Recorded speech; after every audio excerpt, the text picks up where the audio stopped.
Assalamualaikum warahmatullahi wabarakatuh. Perkenalkan, saya Muhammad Fathun, NIM A3222530018, Program Studi Pendidikan Ilmu Pengetahuan Sosial. Video ini dibuat untuk memenuhi tugas kedua mata kuliah Pendidikan Multikultural dengan tema Pluralisme dan Multikulturalisme. Sebelum membahas apa itu pluralisme dan multikulturalisme, terlebih dahulu saya menggambarkan kondisi Indonesia saat ini. Indonesia merupakan negara yang memiliki kemajemukan tinggi yang terdiri dari beragam suku, agama, dan budaya. Keberagaman ini merupakan kekayaan sekaligus tantangan bagi bangsa Indonesia. Diperlukan adanya pemahaman yang mendalam tentang apa itu pluralisme dan multikulturalisme yang menjadi fondasi penting untuk menjaga persatuan di tengah-tengah masyarakat yang heterogen. Masuk ke pengertian pluralisme. Pluralisme adalah suatu pandangan atau paham yang mengakui dan menerima keberagaman sebagai suatu keniscayaan dalam masyarakat. Paham ini menekankan pentingnya menghormati perbedaan dan hidup berdampingan secara damai. Menurut Diana, pluralisme bukan sekadar toleransi tapi pencapaian aktif melalui keterlibatan, dialog, dan aksi bersama melawan ketidakadilan.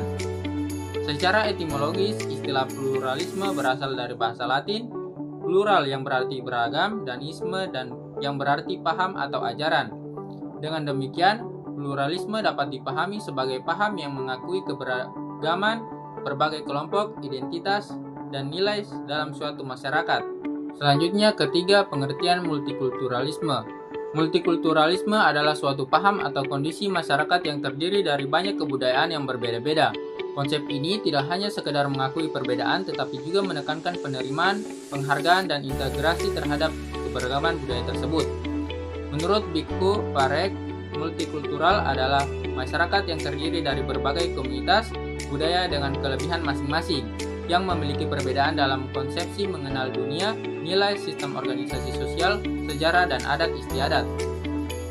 Secara etimologis, istilah multikulturalisme terdiri dari multi yang berarti banyak, kultur yang berarti budaya, dan isme yang berarti paham. Multikulturalisme mengajarkan bahwa perbedaan budaya bukanlah hal yang harus ditoleransi, melainkan dirayakan sebagai kekayaan bersama. Selanjutnya masuk ke bagian 4, pentingnya memahami pluralisme dan multikulturalisme. Beberapa alasan pentingnya memahami pluralisme dan multikulturalisme adalah: yang pertama, menghargai keberagaman yang mendorong sikap saling menghormati antar individu dan kelompok yang berbeda latar belakang. Yang kedua, menumbuhkan toleransi dan solidaritas. Yang ketiga, mencegah konflik dan perpecahan. Yang keempat, memperkuat persatuan dan kesatuan bangsa. Yang kelima, membangun kehidupan sosial yang adil dan harmonis. Masuk ke bagian 5, bentuk-bentuk pluralisme di Indonesia. Indonesia sebagai negara majemuk memiliki berbagai bentuk pluralisme antara lain: yang pertama, pluralisme agama; yang kedua, pluralisme bahasa; yang ketiga, pluralisme suku dan etnis; yang keempat, pluralisme budaya; yang kelima, pluralisme sosial ekonomi; yang keenam, pluralisme politik. Setelah mempelajari apa itu pluralisme dan multikulturalisme, muncullah beberapa pertanyaan. Pertanyaan pertama, apa saja contoh pluralisme agama di Indonesia?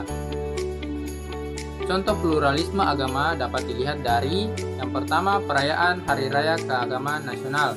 Pemerintah menetapkan hari libur nasional untuk semua agama yang diakui, yaitu agama Islam, Kristen, Katolik, Hindu, Buddha, dan Konghucu. Ini menunjukkan bahwa pengakuan negara terhadap keberagaman dan keyakinan. Kemudian, kerukunan umat beragama di banyak daerah. Umat berbeda agama hidup bertetangga dengan damai, misalnya umat Muslim membantu mengamankan perayaan Natal di gereja, atau umat Hindu yang merayakan Nyepi dihormati oleh tetangga yang non-Hindu dengan tidak beraktivitas di luar. Kemudian, rumah ibadah yang berdampingan. Di beberapa kota bisa ditemukan masjid, gereja, dan pura yang letaknya berdekatan. Ini adalah simbol nyata toleransi dalam kehidupan sehari-hari.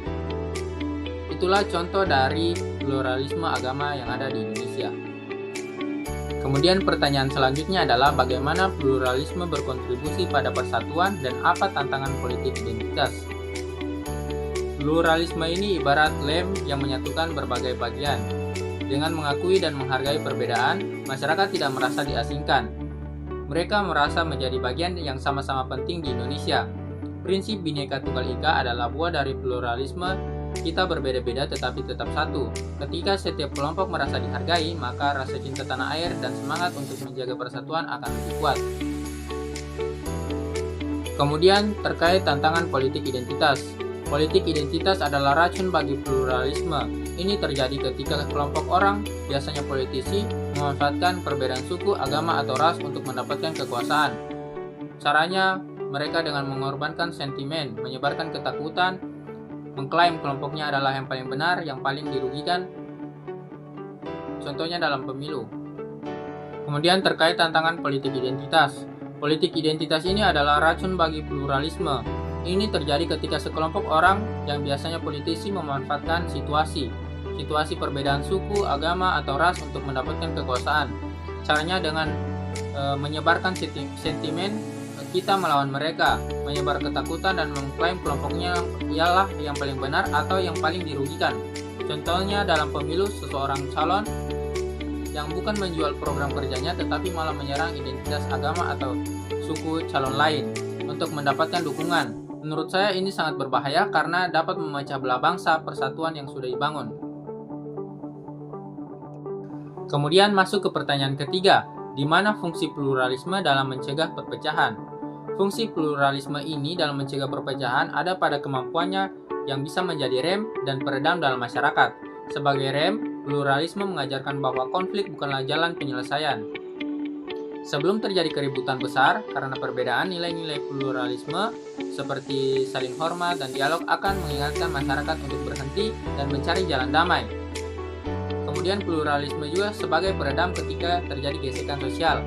Masyarakat yang memahami apa itu pluralisme tidak akan langsung menyulut emosi dan melakukan kekerasan. Mereka akan punya peredam untuk meredam gejolak itu yang bisa dilakukan melalui diskusi, meditasi, atau saling memaafkan.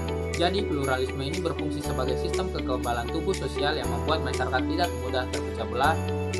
Kemudian masuk ke pertanyaan keempat, berikan contoh dari macam-macam pluralisme di Indonesia dalam bidang pendidikan. Contohnya dalam pluralisme agama, sekolah mengajarkan materi pendidikan agama yang sesuai dengan keyakinan masing-masing siswa, dan juga pendidikan kewarganegaraan yang menekankan toleransi antar umat beragama. Kemudian juga contohnya dalam pluralisme budaya, sekolah mengadakan pentas seni yang menampilkan tarian dan lagu dari berbagai daerah di Indonesia. Kemudian dalam pluralisme bahasa, di samping menggunakan bahasa Indonesia sebagai pengantar, sekolah juga menggunakan bahasa daerah. Kemudian dalam pluralisme sosial ekonomi, contohnya di sistem pendidikan di Indonesia, pemerintah menjalankan program Kartu Indonesia Pintar untuk membantu siswa dari keluarga yang kurang mampu agar tetap bisa bersekolah. Kemudian pertanyaan selanjutnya, bagaimana menyikapi permasalahan terkait intoleran? Untuk menyikapi masalah intoleransi harus dilakukan dari dua sisi, dari dalam diri sendiri dan dari pemerintah dan hukum. Dari diri sendiri bisa dilakukan dengan memperbanyak membaca dan berinteraksi dengan seseorang yang berlatar belakang yang berbeda, agar mengurangi prasangka yang buruk. Kemudian yang kedua dari pemerintah dan hukum. Penegakan hukum harus tegas. Pemerintah harus tidak memihak dan menindak tegas kelompok mana yang melakukan kekerasan dan perusakan atas nama agama dan identitas lainnya. Kemudian bisa juga dilakukan melalui pendidikan multikultural yang ditanamkan kepada siswa di sekolah. Berdasarkan materi dan pertanyaan yang telah dipaparkan, dapat disimpulkan bahwa pluralisme bukanlah ancaman, melainkan fondasi sekaligus perekat utama bagi keutuhan bangsa Indonesia yang majemuk. Ia adalah prinsip praktis yang diwujudkan melalui kerukunan hidup beragama, dilakukan melalui pendidikan multikultural dan dialog, yang berfungsi sebagai peredam sosial untuk mencegah perpecahan, meskipun terdapat berbagai macam tantangan. Sehingga dalam merawatnya membutuhkan komitmen kolektif dari setiap individu hingga pemerintah untuk menegakkan hukum, memberikan keteladanan, dan terus memperkuat pemahaman yang benar bahwa menghargai perbedaan tidak berarti melebur keyakinan sendiri. Sekian, terima kasih dari saya ucapkan wassalamualaikum warahmatullahi wabarakatuh.